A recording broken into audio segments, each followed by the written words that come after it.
Good morning, Ian Crouch with your 8:30 Hunter News update.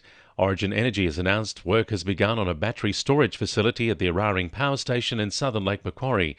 The energy giant approved the $600 million construction of the 460-megawatt battery in April. Existing infrastructure will be used to connect it to the electricity grid.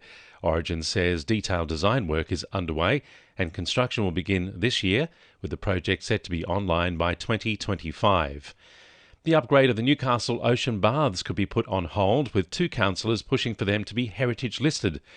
Independent John Church and the Greens' John Mackenzie have joined forces to lodge the motion. They want stage 2 of the upgrade, which would focus on the pavilion, to be delayed until the baths and canoe pool are given heritage protections. Police are trying to track down the culprits responsible for a bizarre act of vandalism at Swansea. Sometime on Saturday night or Sunday morning, 5 shovels were stolen from a fenced storage area at Chapman Oval and used to dig a rectangular hole right in the middle of the football field. Members of the Swansea Football Club made the discovery when they arrived to play yesterday morning. Police are hoping to get hold of CCTV footage and are also asking for anyone who witnessed the incident to contact Crime Stoppers. New research from Are You OK? Has found 4 in 5 people say talking honestly with someone has helped them manage their mental health. Trust and authenticity were found to be the most important factors for those having conversations about getting help.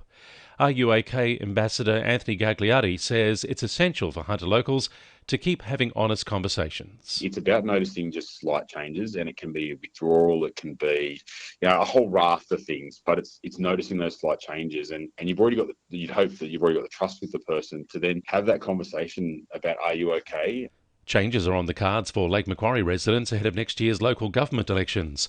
Wards have been changed to allow for population changes. Councillors proposing parts of Charlestown, Dudley and Whitebridge, which are currently in East Ward, be moved to North Ward. Suburbs to join East Ward include all of Warners Bay, parts of Mount Hutton, Gateshead, Redhead and Elibana, which are currently in North Ward. Local community groups in Maitland are being encouraged to apply for funding from council before holding their next event. The Vibrant City sponsorship program aims to provide backing for community-run events which bring in new revenue or visitors to the region. Mayor Philip Penfold says council wants to hold events which reflect the needs and interests of the community. If we can add some value to an existing planned event by making it more attractive to people and attract people to Maitland and for the Maitland people to enjoy, then we'll be interested to hear from interested parties to put forward their ideas. 2NURFM Sport. Knights coach Adam O'Brien has reaffirmed his side has what it takes to make the NRL finals following their 26-18 win over Melbourne. With 6 games remaining, Newcastle are 2 wins shy of the top 8 and will play their next 2 games away to Canberra and the Dolphins. O'Brien says his side's best performances have held up against some of the competition's best. In particular, the Penrith game here that night, the narrative was they were off, but in reality, the group didn't get the credit it deserved there. They've actually forced teams to be off, and I think tonight is another example. Meanwhile, in the NRLW, captain Hannah Southwell is expected to return next week following the side's 32-16 win over St George Illawarra. It came after the lock was ruled out of her side's last campaign due to a knee injury.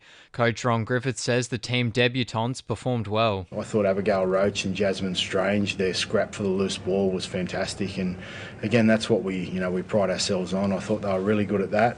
And then Leishon, we sort of didn't get enough of a look at her, but Nita and Reema acquitted themselves quite well as club debutants. And the Newcastle Falcons men's basketball side will head to Canberra for a tough match in the first week of the playoffs.